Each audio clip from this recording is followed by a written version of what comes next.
dos picolino, né? Para não se falar bimbo, né? Vamos falar dos bimbi. Seguinte, hoje a nossa trilha vai iniciar sobre a biologia humana e o desenvolvimento, ok?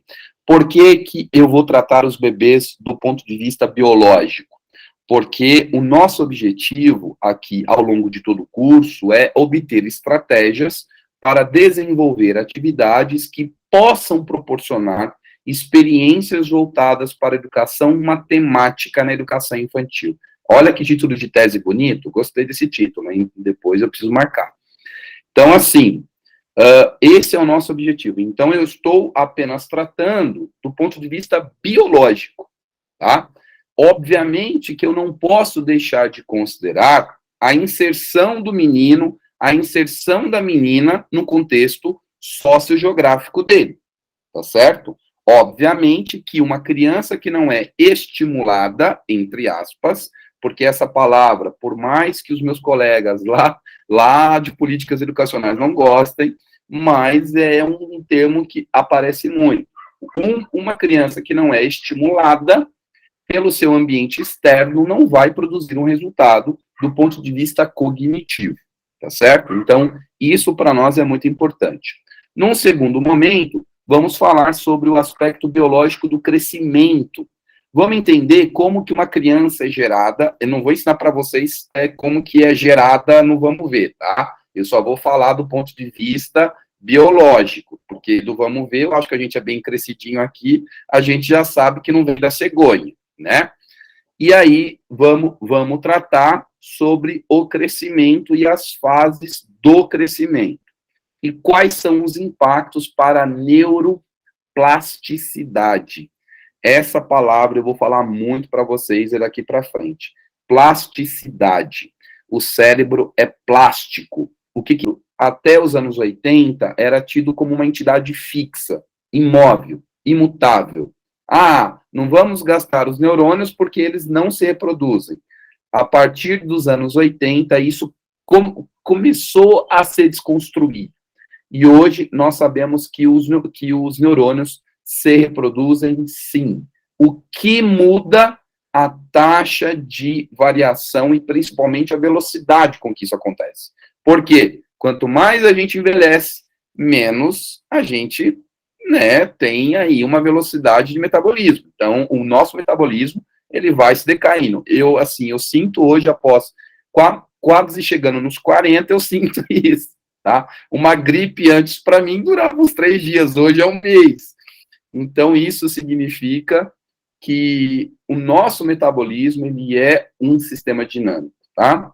Bom, depois a gente vai tratar sobre os aspectos socioculturais, porque não tem como falar de educação se eu não falar do contexto do pequeno, tá? Não tem como falar de educação se eu não falar de nutrição. Eu vou mostrar para vocês um gráfico que mostra exatamente a diferença entre as crianças que foram amamentadas e aquelas que não foram amamentadas e o desenvolvimento do raciocínio lógico.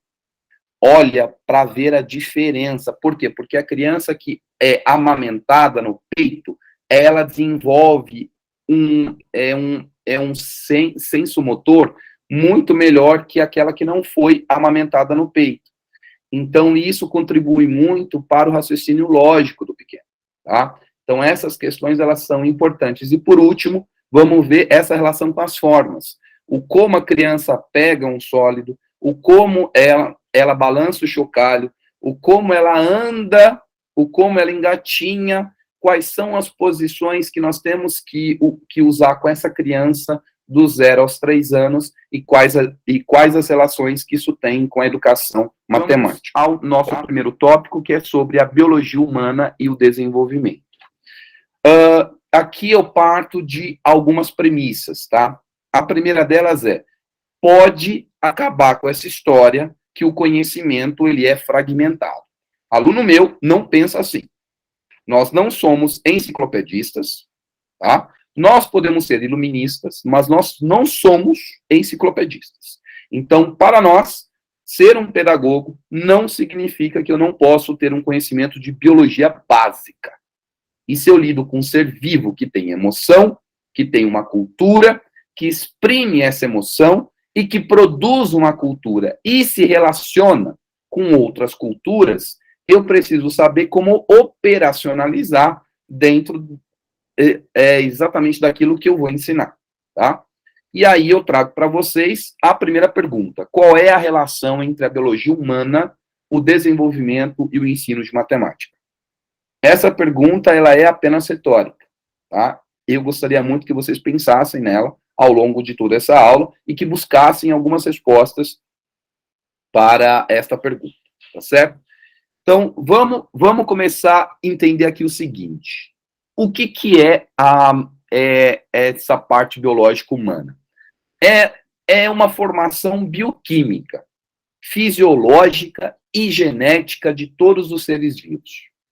E eles necessitam de um espaço e das condições biogeoquímicas para se reproduzir, desenvolver e viver. Tá? Olha só que interessante. Eu não estou definindo vida aqui, porque é muito complicado para eu parar, assim, para, tipo, vocês e falar o que é a vida. Eu acho que a nossa aula sai da matemática e já vai lá para a metafísica, tá? Não seria de todo ruim, mas não é o nosso escopo hoje, tá? Talvez um dia, um café, tá? Tipo, depois do jogo da Copa, eu acho que seria interessante pensar no que é a vida, tá bom? Mas antes disso, vamos analisar esses aspectos: bioquímica, fisiológica e genética. O que diferencia o ser humano de uma planta? Nós temos algumas concepções. Eu tenho aquela concepção da racionalidade, uma planta não é racional. Eu tenho uma outra concepção das emoções, uma planta não consegue exprimir emoções, embora hajam pessoas que acreditam que sim. As plantas sentem, tá? E eu posso também pensar no sentido da linguagem. Uma planta não consegue desenvolver linguagem, tá? Então, existem várias formas de categorizar.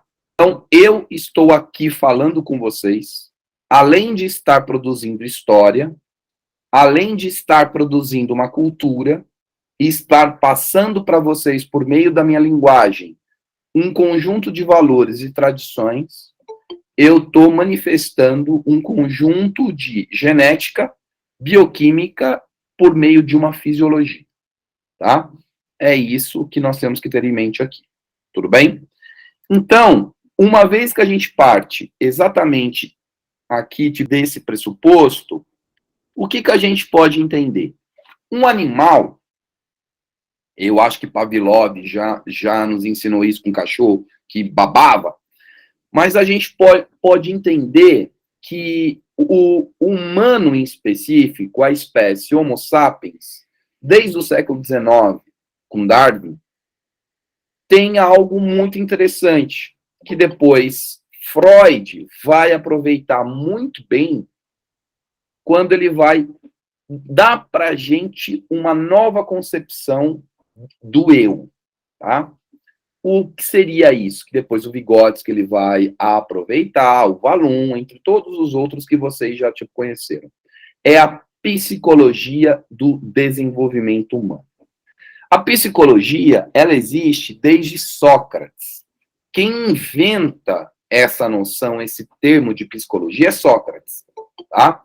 Quando ele faz aquela pergunta histórica, se você se conhece, é a mesma coisa que você estar na frente de um psicólogo e perguntar quem sou eu, né? Então, essa pergunta de um autorreconhecimento ontológico já nasce com Sócrates. E quando a gente se faz essa pergunta, eu estou me localizando no mundo, eu estou me localizando no espaço e eu estou me reconhecendo enquanto um ser vivente.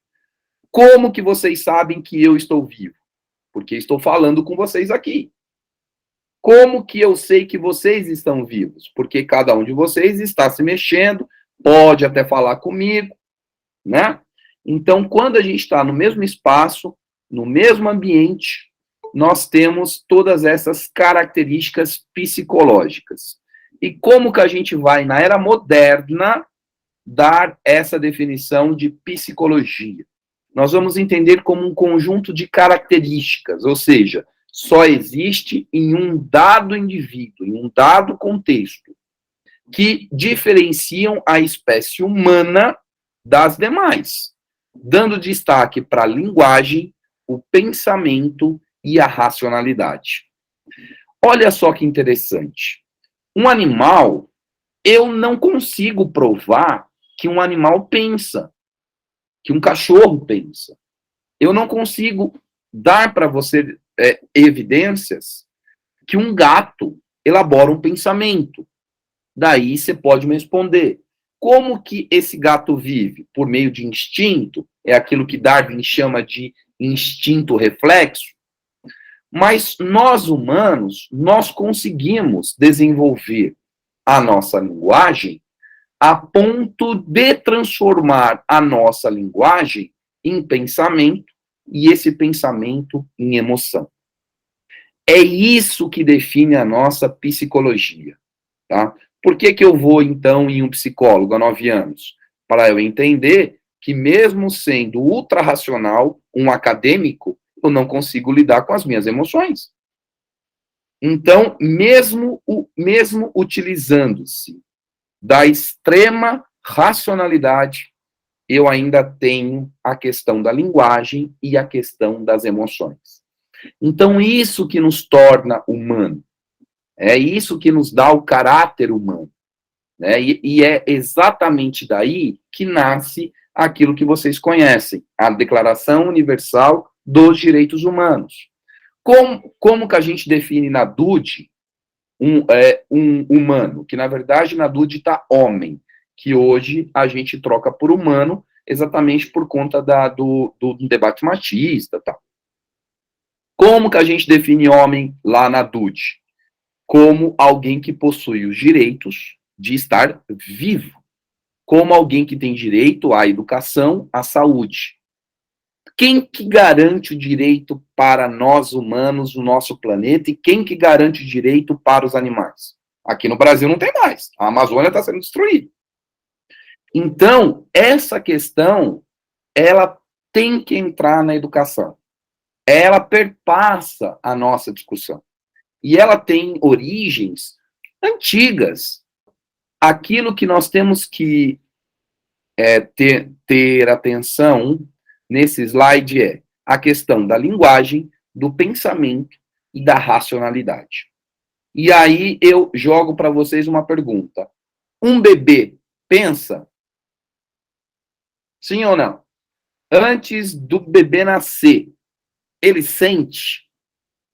Uma mãe que sofre muito, que vamos supor que adquire depressão antes do parto, passa isso para o seu filho?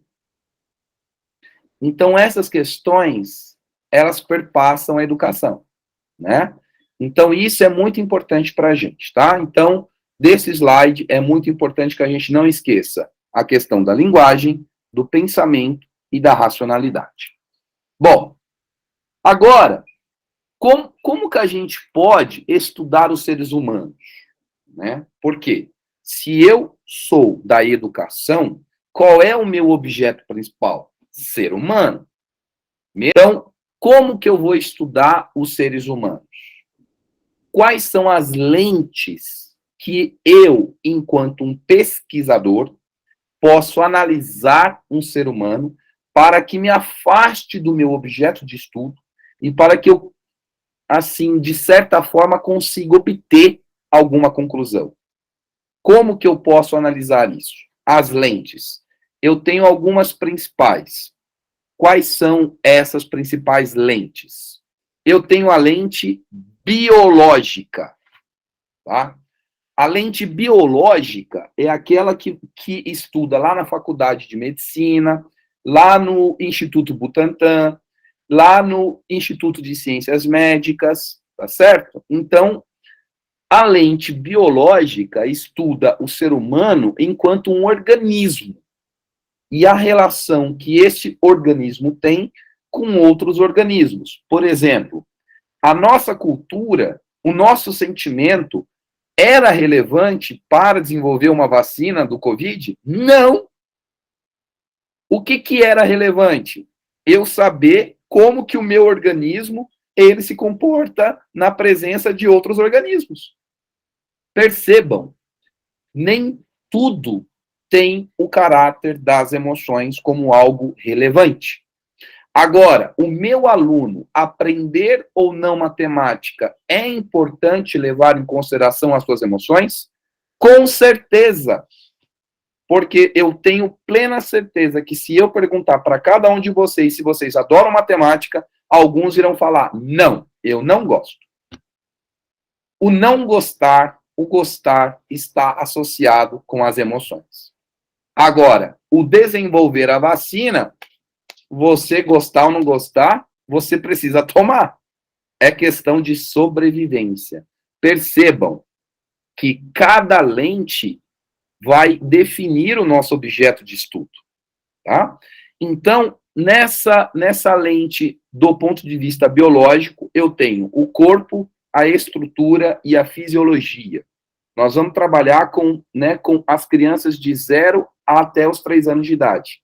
Cada um tem um corpo diferente. E olha, as mães e os pais aqui sabem, os bebês de 0 a 3 anos perdem roupa que nem água. Você usa uma roupinha hoje, amanhã já não serve mais, né? Por quê? Porque essa fase é a fase que eles mais crescem. A velocidade é exponencial. Passou dos 40 anos, meu filho, a única coisa que cresce é a barriga, né? Então, assim, isso é uma questão biológica. Depois eu tenho as características genéticas. Pessoal, é muito importante para nós, professores, educadores, pedagogos, psicopedagogos, sei lá o quê, levar em conta o seguinte: genética influencia na aprendizagem junto com, e não só. Porque eu já escutei em muitas salas de professores das quais eu passei, que a criança não aprende porque ela nasceu burra. Alguns de vocês já devem ter escutado isso. Pessoal, dizer que um aluno nasce burro é uma concepção naturalista do século XVIII.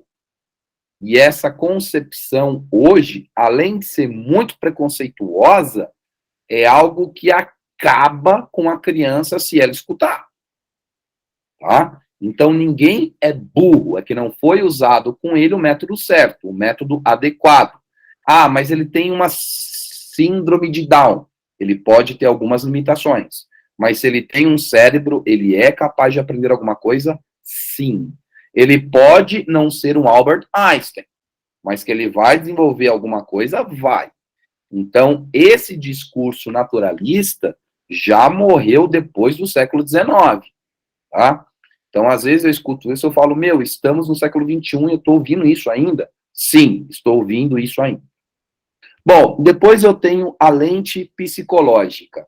Nós, professores, nós somos expert em psicologia, a diferença é que a gente não tem o diploma de psicólogo, né?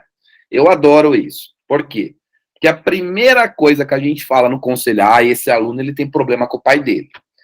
Não, esse aluno ele tem problema com a mãe dele, porque a mãe dele bebe, o pai que bate na mãe, o pai é preso. Olha a anamnese que você está fazendo para explicar o porquê que você deu 4 para ele. Olha a anamnese, que é uma explicação psicológica. E aí, o coordenador chato, ou no caso, o diretor chato, vira e pergunta, onde está o relatório pedagógico ou o laudo? Você fala, mas eu não tenho, não sei. Então, nós, professores, nós temos que desenvolver a prática de registro. Mas daí você fala, Carlos, eu tenho 10 turmas com 40 alunos, eu trabalho os 3 períodos, você acha que eu tenho tempo de fazer registro? Eu não faria também, obviamente que não vou mentir para vocês, porque com 40 alunos não dá. Mas eu preciso ver os casos mais, assim, que se destacam mais. Um aluno, por exemplo, que tem a mãe que bebe, a mãe usuária de drogas, o pai está preso, com certeza ele vai ter alguns traços psicológicos que demonstram isso para você. E ele vai levar isso para a escola, né, para escolinha, mesmo tendo os 3 aninhos. Por quê? Porque a criança, desde quando nasce, ela vai aprender por reprodução. Então, ela vai absorver aquele comportamento e ela vai reproduzir aquilo no meio social em que ela vive, né? Eu vou mostrar para vocês a relação do choro do bebê com a agressão dos pais. Um estudo interessantíssimo, tá? Depois, nós temos no campo psicológico a obtenção da linguagem e o desenvolvimento psicossocial. A criança que não consegue falar até os 6 anos de idade, algum problema tem. Eu mesmo comecei a falar com 6 anos de idade, tá? E aí você fala, tá, mas você tem problema? Sim, eu sou doido mesmo, né? Hoje eu fumo brócolis. Então, assim, mas por que que eu comecei a falar com 6 anos de idade? Porque eu nasci de 6 meses após o acidente da minha mãe. Então, assim, eu estive incubado por um longo tempo, então teve um processo, né? Mas isso depois, assim, os médicos, as coisas lá, sei lá se é Deus, alguma coisa, tô aqui infernizando vocês. Mas a questão é, quando a criança não desenvolve a linguagem até uma idade considerada padronizada, existe algum problema. E isso, para nós professores, é um indicador. Por exemplo, um bebê que não chora tem problema. O chorar é importante, gente. O chorar é importante. O bebê, ele tem que chorar. Ah, mas não pode chorar, tipo, das 3 da manhã às 8 da manhã, porque eu trabalho. Eu sei disso, é por isso que eu não sou pai. Mas daí, assim, o bebê, ele chora por quê? Porque ou tá com fome, ou tá com cólica, ou tá com dor. Então, é um tipo de comportamento reflexo que nós chamamos. Depois eu tenho a lente cultural. O que é a lente cultural? É aquilo que eu pesquiso, eu, Carlos, aqui na faculdade, né? Eu estudo as crenças, os valores e as tradições que os professores incorporam na sua prática. E tem muito, viu? A aprendizagem de técnicas e o repasse de conhecimento. Ou seja, eu ensino lá no berçário assim, eu faço esse circuito assim, porque eu vi fazer e deu certo e estou reproduzindo. Mas você nunca parou para fazer uma análise. Tá, mas isso dá certo, mas por que eu estou fazendo isso? É pro motor da criança? É pro movimento dela? É pro esqueleto? E uma criança que tem problema ósseo? Que a gente tem o problema de ossos de vidro. Já viram uma criança assim? Com os ossos de vidro? Como que a gente faz nesse caso? Né? Então, esse tipo de particularidade, e uma criança autista, já dá para reconhecer uma criança autista a partir dos 2 anos de idade. Já dá para reconhecer, tá? Bom, depois nós temos a criação e a criatividade.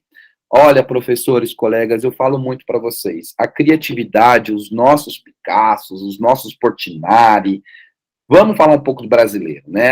As nossas Tarsilas, as nossas Anitas, nascem na creche e a gente mata na pré-escola. Porque se a criança pinta o sol de verde, você vai lá e fala que é amarelo, você acabou com a criatividade do menino. Né? Não façam isso. Deixa ele entender que o sol dele é verde. Lá na frente ele vai perceber que o sol para ele não é verde. Tá? Por que eu estou falando isso? Porque pode parecer besteira, mas a gente acaba com um poder criativo. E uma criança que não desenvolve esse potencial criativo, ela geralmente vai muito mal em matemática. Porque a matemática é exatamente a arte de criar igualdades. Tá? Eu preciso ver que uma coisa é igual a outra e fazer essa relação. Tá certo? Então, isso é muito importante para os nossos pequenos. Bom, depois eu tenho a lente social. Olha, eu posso estudar os seres humanos analisando os grupos, né? Por exemplo, nesse exato momento está ocorrendo uma Copa do Mundo em um micro país que não consideram as mulheres e nem os homos, né? A pergunta que eu faço é, eu posso fazer uma análise sócio disso? Com certeza. A Copa do Mundo é mais do que um esporte. É um evento que une o globo. Se eu coloco em uma região aonde tem um alto potencial que as mulheres não existem e os homossexuais também não, eu estou excluindo metade da população. E aí, que tipo de sociedade que eu estou formando? Aí fica óbvio que a Copa do Mundo ela é um potencial econômico e não social. Tá? Então, nós educadores, nós somos formados para isso, para essa análise crítica. Tá? E isso está no campo da lente social. E por último, aquilo que nós vamos estudar hoje é a cognitiva. Tá? Toda vez que eu falar aqui para vocês a palavra cognição, diz respeito ao aparelho neurofisiológico, tá? Isso é muito importante para vocês, tá certo? O aparelho neurofisiológico, ele é responsável por aquilo que eu chamo de cognição. A cognição é tudo aquilo que eu consigo transformar em linguagem e interagir com o mundo externo, tá certo? Então, aqui eu entro o mecanismo de aprendizagem, o mecanismo da linguagem e a neuroatividade, tá?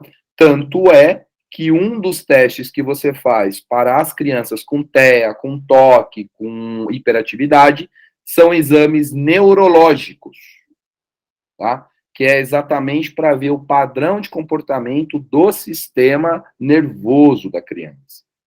E aí, qual é a via mais fácil? Medicação. Mas eu, Carlos, essa é a minha concepção como educador, pedagogo, sei lá mais o que você quer aí. Eu não sou muito a favor de dar a medicação para os pequenos de 0 a 3 anos. Isso, para mim, é um crime. Tá? Porque ela nem tem o corpo formado ainda, gente. Então, existem outros mecanismos, existem outras terapias muito mais eficientes do que dar a medicação. Eu já vi mães dando Ritalina para um bebê de 2 anos de idade. Gente, uma criança ela é agitada por natureza, tá? Agora, se essa agitação ultrapassa aquilo que nós chamamos de normal, a gente pode fazer outras terapias e não entuchar remédio na criança, tá? Mas essa é a minha concepção, Carlos. Mas aí o pai e a mãe que decide, a gente está numa sociedade democrática. Pois é. Bom, então essas são as lentes tá, que nós analisamos. Para o seguinte, considerando a aprendizagem humana, e aqui eu faço um adendo. Gente, eu mania de professor que tem que fazer adendo, né? Não consegue ser objetivo, que inferno. Ó, pois nós não estamos falando, tá, que um ser humano, que um ser de outra espécie não aprende. Eu não estou afirmando isso, tá? Eu não estou falando para você que um cachorro não aprende. Mas eu estou considerando na nossa fala seres humanos, tudo bem? Por que eu tô tipo, ressaltando isso? Porque a gente está racionalizando o pensamento, tá bom? Eu faço questão de deixar isso claro. Voltando. A aprendizagem humana é um fenômeno. O que eu quero dizer com isso? Porque se eu sou um ser existente, que teve a capacidade, é essa palavra, capacidade que vem de competência, de evoluir biologicamente e ocupar um planeta, significa que eu não encontro, ao menos por enquanto, outras espécies que tiveram essa capacidade, né? Embora alguns aí que acreditam que a Terra é plana, eu acho que é uma espécie à parte, mas tudo bem, é um comentário que desculpa, eu não resisti. Bom, então isto é, como algo que ocorre mediante condições específicas e transforma o sujeito envolvido em algum aspecto social, cultural, psicológico. Nós podemos entender a aprendizagem do seguinte modo, ou seja, agora nós vamos afunilar o nosso interesse para os bebês e para a aprendizagem deles. A aprendizagem, na nossa perspectiva, é um fenômeno. Isso significa que não vai acontecer o tempo todo. Porque se a aprendizagem ocorresse o tempo todo, não teria a necessidade de existir pesquisa em educação. tá? É meio que óbvio, né? A conta é simples. Mas vamos lá. Quais são essas perspectivas? Aí eu trouxe para vocês. Eu posso estudar a aprendizagem no aspecto biológico, e aqui eu estou considerando o cérebro como um aparelho específico. Pessoal, sem cérebro não há aprendizagem. Ponto. Quer um fato maior que esse? Quer um fato maior que esse? Se eu pegar alguém, eu espero que isso não ocorra, tá? É só um exemplo hipotético. Não, porque eu me preocupo hoje em dia. Eu pego alguém, abro a cabeça dele e tiro o cérebro, não vai aprender. Não vai aprender. Por quê? Porque é no cérebro que se localiza esse aparelho. Mas em formato do quê? Não sei. Tá? Na verdade, a gente sabe, mas vamos por partes. Agora eu não sei. Depois eu posso analisar de um aspecto social. Se eu tenho um ser humano com cérebro e coloco em uma ilha deserta, se não tiver estímulos do meio, ele não vai aprender. É aqui que eu cito o famoso filme do Wilson. Vocês lembram lá do cara que cai do avião? Ele pega a bola e desenha o Wilson? Esse é um clássico. Ou seja, olha só, para que ele tenha a noção que ainda está vivo, ele vai dar uma personificação para uma bola, a bola Wilson, né? Então, isso necessita de um estímulo externo. Um bebê, se não é estimulado a andar, ele vai andar sozinho? Vocês acham? Sim ou não? Aí tem dúvida, né? Que eu já vi bebê sair no shopping do nada. Vocês acham? Então, isso depende muito, né? Se uma criança está em uma ilha deserta que não tem nenhum humano, nenhuma forma de linguagem, ele vai aprender a falar? Também não. Ele vai ter uma comunicação, porque ele vai sobreviver, mas uma comunicação completamente intrínseca, né? Então, o aspecto social, ele é fundamental. Eu não posso tirar o aspecto, o meio dele. O estímulo externo é fundamental, né? Sem estímulo externo, a minha criança não vai aprender nada. Depois, o aspecto cognitivo. Pessoal, é aqui que eu trago a defesa de algo que eu venho, assim, há anos falando. Sem linguagem, não há interação. Esse pensamento nasce em Wittgenstein, depois o Foucault também fala, depois, olha, gente, o Deleuze fala, sem linguagem não tem interação. Mesmo a linguagem corporal. Eu posso não abrir a boca para você, mas a minha cara revela. Né? Isso é uma forma de linguagem. Quem nunca recebeu a sogra, o sogro, a tia, que sempre tem uma tia rica chata, né? A tia que chega. Então, assim, o próprio corpo tem essas expressões, né? A linguagem. Então, sem linguagem, não há interação. E qual é essa relação entre linguagem e a aprendizagem? O pensamento. E o Vygotsky, que nos falou isso, né? A gente também precisa dar os créditos aí. Então, sem a linguagem, eu não vou conseguir ensinar nada. E o meu pequeno não vai conseguir aprender nada, mesmo sendo um bebê. Por que que vocês usam música o tempo todo? Até na hora do soninho. Até na hora do soninho, você está lá sei lá, com uma música clássica. Aspecto cultural. Pessoal, sem cultura, um sujeito não existe. O que isso significa?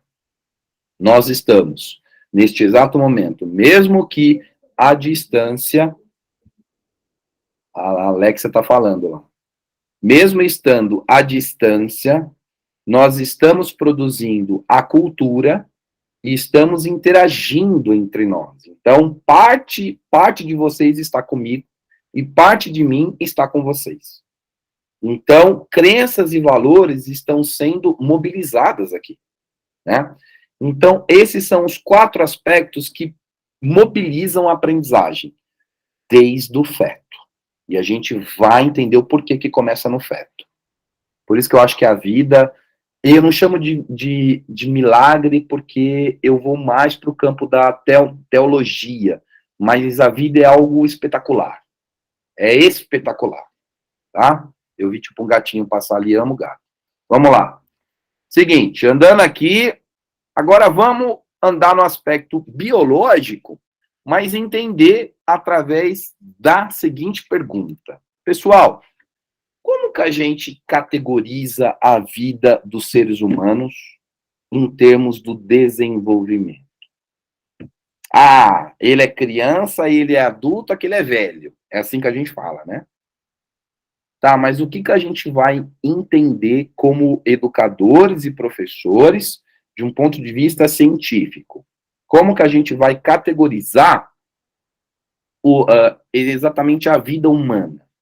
Bom, de acordo com o DSM-5, mais um adendo, eu não estou completamente de acordo como um profissional da educação das interferências médicas em algumas definições educacionais. Mas nós não temos essas definições no campo da pedagogia. Então, eu apenas assumi emprestado o DSM, que é um manual psicológico das doenças e das definições que nós usamos no campo da medicina. E o que o DSM, que obviamente é norte-americano, e isso não é de propósito, né? Lembrando que é o país onde estão as maiores indústrias de fármacos do mundo, mas eu não vou entrar nesse detalhe agora para não falar que eu sou tipo comunista. É o seguinte, como que a gente vai entender, então, a evolução humana? Tá? Nós vamos entender ela assim, ó. Primeiro, nós temos os primórdios, tá? Ou seja, que é a reprodução, a fecundação e o nascimento. Aqui você pode trazer amor, você pode trazer um aspecto de pulsão. É o sexo, gente. É onde ocorre mesmo a interação entre humano-humano e aonde as coisas se juntam, tá? Isso é natureza. Eu não sei porque que falar disso é tabu. A Damares está aí, não tá, né? Então, assim, acabou, sabe? Acontece e é assim, ok? Nível de zigoto, a formação, a meiose, ok. Depois eu vou para um passo 2. Você engravidou, você está grávida, aquela toda felicidade na família, festa, a sogra já comprando roupa, né, fazendo aquela coisa toda, escolhendo o nome. Você tem a primeira infância depois que nasce. A primeira infância é a segunda etapa. Então, a gente já considera no DSM os primórdios, o feto já é etapa de vida. Por isso que entra nesse ponto o debate sobre o aborto. Porque se a gente tirar o feto como etapa da vida, o aborto se torna legalizado automaticamente. Vocês percebem que esse debate ele é político antes de ser pedagógico e científico? Então, ele é um debate ideológico. Mas o DSM, ele considera que o feto é vida. Tá? Existem uma leva de cientistas que considera a partir de 7 semanas. Existem outra leva que considera a partir exatamente da formação do sistema neurológico. Então, tem várias vertentes, mas o DSM, que é isso que regula, a FDA, que é isso que regula as outras agências todas, do mundo, inclusive a OMS, e não é por acaso, considera o feto como vida. E se eu considero o feto como vida, o aborto é a mesma coisa que um assassinato, tá? Então, esse ponto, ele é um ponto muito delicado. Por isso que eu estou apresentando para vocês aquilo que está no documento. Não é a minha opinião, tá certo? Para não sair no Twitter depois que o Carlos é abortista. Mas é só para falar que está lá no documento, tá? Depois eu tenho a primeira infância. A primeira infância é de 0 a 3 anos. Nasceu pequeno, tá lá tipo Gugu, bonitinho, mas ninguém aguenta no segundo mês, né? Mas é a coisa mais fofa que tipo que caga o dia inteiro, é aquela coisa linda, né? Depois que cresce, não quer nem saber, né? Engraçado que minha mãe que fala, depois cresceu. Depois eu tenho a segunda infância, que vai de 3 a 5 anos. Aonde que nós vamos agora atuar no curso? Na primeira infância. Do 0 aos 3 anos. A LDB, que eu já mostrei para vocês lá na aula passada, ela traz uma contradição. A primeira infância não é obrigatória, mas ela dá a obrigatoriedade de creche. Tá? Isso daí nós vimos na última aula. Depois eu tenho a terceira infância. A terceira infância vai dos 5 aos 11 aninhos. Depois eu tenho aquela fase que é uma beleza, né? Que é a fase da revolução que não tem causa, que são os adolescentes. Brigam por tudo que você não sabe, que eu acho que nem eles sabem por que eles estão brigando, né? É uma fase muito tensa, porque os hormônios estão daquele jeito e tá naquela euforia. Eu tinha alunas que de me ver no colégio chorava. E chorava, gente, nossa, de dar lenço. Mas por que você está chorando? Não sei, chorava. Né? Essa fase hormonal é uma fase que faz parte da vida humana. Depois, nós temos o estágio 6. O estágio 6 é aquele que boa parte de nós aqui está, né? Nós estamos na vida adulta, né? Dos 18 aos 40 anos. É a fase do auge de tudo, literalmente, tá? Depois daí, meu filho, é só tipo descida. Então é o seguinte, na fase 6, nós temos o auge do nosso metabolismo, o auge do nosso sistema cognitivo e o auge da nossa, né, de toda disposição para produzir. Não é que você, depois dos 40, não tem isso. É porque o próprio metabolismo muda, tá? O próprio corpo muda. Depois nós temos a vida intermediária. Gente, eu amei esse nome, tá? Que muitos chamam de meia-idade, né, Simone? Não, é vida intermediária, tá? Nós estamos na vida intermediária. É tipo intermediária do quê? Entre o bico do corvo e o sucesso, né? A gente tá ali no meio, né? A vida intermediária vai dos 40 aos 60 anos de idade. Depois a gente tem o último estágio da vida, que é a vida adulta, lá, tipo, tardia, que seria dos 60 aos 80, 90, e o próprio documento escreve que depende. Por quê? Porque no Brasil nós temos hoje a expectativa de vida para cima dos 70 anos.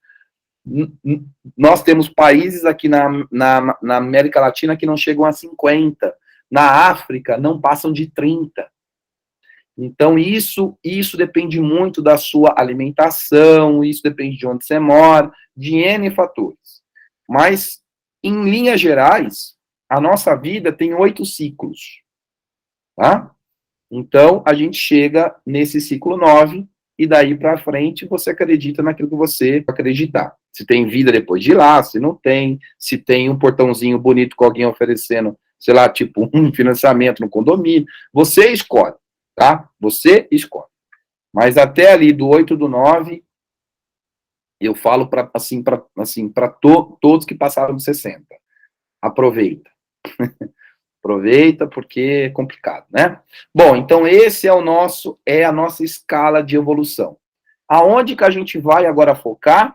Nós vamos focar aqui, ó, no 2. O nosso interesse está no 2. Quem fez os anos iniciais, o interesse está entre o 3 e o 4, tá? Agora a gente está vindo um pouquinho para cá. Quem fez o ensino médio, o interesse está no 5. Para cada um dos estágios, eu tenho uma metodologia completamente diferente, eu tenho uma abordagem diferente de dar aula, tá? E é impressionante que muda, pessoal. E muda mesmo. E é muito legal. É muito legal porque, eu assim, sou muito suspeito, porque eu adoro aluno, adoro escola, tipo, adoro inferno, que é escola. Mas, assim, é um caos completamente, assim, é estranho, às vezes, tipo, o colégio que eu trabalhava era um silêncio, eu falava, gente, pelo amor de Deus, tipo, alguém chuta uma cadeira, faz alguma coisa, eu preciso dar bronca a alguém, né? Não, porque não tem graça, assim, a vida precisa animar, né? Bom, então agora, Nós já vimos a etapa da evolução humana. Vamos focar na primeira infância, do 0 aos 3 aninhos, nos pitoquinhos, tá? Vamos focar nos bebês. Tem muito pai e mãe de bebê aqui na sala? Então eu vou assim precisar muito da ajuda de vocês, tá? Tiver vó também, que vó não vale, porque assim, para vó, tipo, o bebê tá sempre limpo, não vale. Tá lá, tipo, um cara de joelho, nossa, tá coisa mais linda, não, tá igual, né? Mas tudo bem. Vamos lá. Pessoal, é o seguinte, o nosso foco agora vai ser na primeira infância, do 0 aos 3 anos, tá? Eu não cheguei nem na metade da aula ainda, por isso que eu tô tentando correr um pouco, porque tem muito conteúdo, é por isso que eu falei para vocês que hoje a aula é um pouco tensa, tá? Mas se não der tempo também, a gente volta, não tem problema. O importante é ter saúde, né, galera? Vamos lá. Andando aqui um pouquinho, vem uma pergunta que eu adoro trabalhar com pergunta, né? Pessoal, quais são os princípios científicos que ajudam a compreender o crescimento humano? Lembra que o nosso foco está no humano. Eu estou interessado em saber como que o humano cresce. Eu tenho 2 princípios que nasceram na década de 1950, durante a Guerra Fria. Os 2 princípios que nascem nesse período, e esses princípios tratam sobre como que ocorre o desenvolvimento. Aqui eu falo de corpo e cérebro, tá? Então, o cérebro, ele cresce sempre de baixo para cima, ou melhor, de cima para baixo, e o corpo de dentro para fora, tá? Isso é muito importante para a gente, muito importante, tá? Porque agora começa a entender um pouco aonde encaixa a educação matemática. Então, a criança, desde a sua formação enquanto feto, todo o sistema dela neuro vai ser exatamente daqui para baixo. Então, sempre começa essa região aqui.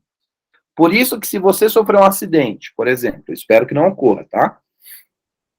Mas se porventura acontecer, sei lá, de uma espada de um Jedi entrar aqui, já era. Agora, se você, tipo, bater aqui ou aqui, o máximo que pode acontecer é memória, linguagem, mas aqui, filho, assim, esquece, só outra vida. Essa parte aqui, que eu já vou explicar para vocês, é a mais importante. Essa região aqui, tá? Então, o cérebro cresce exatamente daqui para baixo. E o corpo vai de dentro para fora. Isso é muito importante.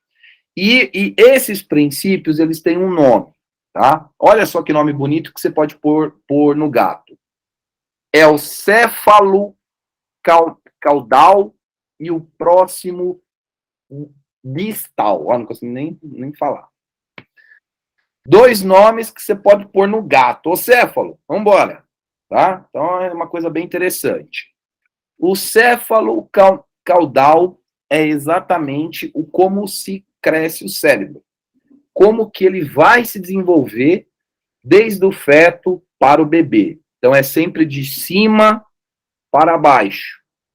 Isso é importante a gente conhecer? Claro que sim.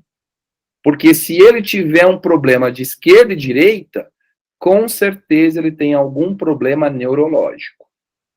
Se uma criança de 5 anos tem muita enxaqueca, a prevalência dela ter algum problema neurológico céfalo-caudal é muito grande. As crianças gêmeas que nascem com as cabeças grudadas, acontece exatamente aqui. Por isso que é muito fácil, entre aspas, ter a separação, tá? Porque não está formado ainda. Então, você consegue separar, tá certo? Então, o crescimento é sempre de cima para baixo. Já o corpo, ele vai sempre de dentro para fora. Onde começa o corpo, gente? Vocês sabem? Aonde começa o corpo? Não é no coraçãozinho, não. E não é no pé. Começa na coluna e depois no nosso embigo, né? Como eu falo os meus alunos, o embigo, né? No umbigo, tá? É por lá que a gente começa a se alimentar, né, gente? Então, aqui é importante, né? Então, o crescimento, ele parte daqui, e daqui ele se expande, tá? Então, isso é muito importante a gente conhecer. Muito importante, porque você fala, tá, mas na hora que eu for ensinar fração, eu preciso saber disso? Uma que você não vai ensinar fração para um bebê de 1 ano. E outra que, assim, quando você vê o bebê que é muito cabeçudo, que tem uns bebês que tem umas cabeças gigantes, é normal, tá? Não assusta e não dá apelido para criança, que é feio, tá? Assim, por que eu falo isso? Porque tem muitos bebês que têm cabeças grandes, e é grande mesmo. E assim, quando você pega a cabeça, sempre pegue a cabeça de baixo para cima. Nunca na testa do menino, que nem o meu pai uma vez. Não, tá? Não, você pega daqui embaixo, e não é na nuca, é na cabeça, aqui, ó. Porque é essa região que está crescendo. E essa região aqui é extremamente macia na criança. Tá? Ela é muito delicada. O banho, por exemplo. Né? Gente, não é um curso de babysitter, mas é importante. O banho, né? Porque quem vê pensa que eu estou dando um curso de babysitter, né? Você bota lá na banheirinha, tá? Isso tudo duro que eu estudei, viu, gente? É duro falar, mas quando eu falo pra minha mãe, ela ri. Ela fala, filho, e aí, você não vai ser pai? Eu falei, de jeito nenhum. Já tenho bastante filho já. Você pega o bebê, bota ele sempre de cabeça, com a mão apoiada para baixo, essa parte para baixo. Não pega assim, tá, gente? Os pais aí, que eu já vi. Não. Você pega uma mãozinha aqui, outra aqui, atrás das costas, coloca bem devagarinho, a água sempre de cima para baixo, tá? Nunca você taca água na cabeça, não, tá? Porque eu já vi também, não, precisa fazer isso, tá? Por que isso é importante? Porque a gente está dando respeito para o desenvolvimento da criança. Isso é importante e evita também acidente. Outra coisa, que eu já vi dar banho em bacia, pessoal. Toma cuidado, tá? Sabe, quando não tem banheiro, você já taca na bacia? Não, vamos ter, né? Então, assim, mas é pouca água. Não, vamos ter cuidado. O mais adequado é sempre a parte retangular. Por quê? Porque ela não pode se movimentar dos lados. Lembra que, tipo, a bacia, ela é o quê? Ela é algo em círculo. Então, ela tem uma liberdade de movimento maior. Então, o risco de ter um acidente é maior. Tá? Bom, então esses são os dois princípios. Não esqueçam que o cérebro sempre cresce de cima para baixo e o corpo de dentro para fora, tá? Bom, e aí eu trouxe para vocês, depois vocês imprimem lá nos slides, tá? Para guardar, para um relatório, alguma coisa assim, para mostrar para a diretora, para a supervisora, né? Falar que estudou. Aí você tem aqui o seguinte, você tem essa definição. Pessoal, a cabeça, ela tende a ser muito grande. A cabeça é muito grande. Às vezes eu penso, as mulheres que dão, tipo, filho de parto normal, eu falo, meu Deus, sabe, um homem se desse a luz não aguentaria, não aguentaria. Porque com gripe já tá de cama, imagina, né, dando a luz. A cabeça, ela é sempre maior. Por quê? Porque 90% de toda a água da criança está na cabeça. Porque ali está concentrado toda a formação dela, tá? Então é normal a criança ser muito cabeçuda. É normal, tá? Com o passar do tempo, isso eu falo meses, vai tendo uma inversão. O corpinho vai aumentando e a cabecinha vai ficando pequena, tá? Isso é normal, por quê? Porque vai tendo o quê? Parte de toda aquela água vai se reorganizando no corpo e o corpo cresce de dentro para fora. Tá? Quer ver algo interessantíssimo? A mão. A mão pequenininha é uma graça, porque é muito gordinha. E os dedinhos é desse tamanho assim, ó. E não tem osso ainda ali. Não tem osso, é pura cartilagem. Depois que vai, né, que os ossos eles vão crescendo. Aí entra também a nutrição, entre outras questões. Mas por que que isso é importante? Porque aqui começa a aprendizagem da criança. A partir do momento que se forma o cérebro, ela já começa a aprender. Então, aquela pergunta que eu fiz lá no começo, se um bebê sente, sente. Tá? Ele só não consegue transformar em linguagem, mas ele sente. Sim. Tá? Bom, e depois a gente tem o outro, que é o próximo distal, que a gente tem aqui a criança que cresce de dentro para fora. Tá? Pessoal, é algo interessante, porque quando uma criança no útero, ela se enrola lá naquele cordão, é um risco grande, né? Vocês sabem. É um risco grande. Mas por que que ela se enrola? Porque a criança também se movimenta. Tá? Então, ela vai crescendo no útero e ela vai se movimentando. E pode acontecer, inclusive, dela pegar, tipo, a mãozinha e pôr no cordão. Tá? Então, isso é muito perigoso. Então, qual é o conselho para, né, as grávidas aí, tipo, do 6º mês para frente? Sem correr, sem fazer zumba. Tá? Por quê? Porque, assim, fala-se muito de hidroginástica e tal, mas excesso de movimento também não rola para criança. Tá certo? Então, isso é muito perigoso. Então, assim, um conselho que eu dou, sempre procurem o obstetra de vocês para não, né, para, assim, tipo, aconselhe as mães também, porque caso enrolar no pescoço e ficar um tempinho com, né, pode atrapalhar o crescimento do cérebro. E isso depois influencia na aprendizagem, tá bom? E isso é importante, por quê? Porque lembra, o cérebro, ele é como se fosse uma massa de vela. Sim, que excesso de calor ele derrete, tá? Então ele é plástico também. Então, se eu fecho lá, tipo, lá, vamos supor, na boquinha da criança, não está entrando o tanto de ar que tinha que entrar para ela. Então, isso é um pouquinho perigoso, tá? Então, esses são os 2 princípios aí que nós temos que saber para entender como que esse bebê ele vai aprender depois as formas e os movimentos lá no jardinzinho, né, no berçário, né, no caso lá da creche.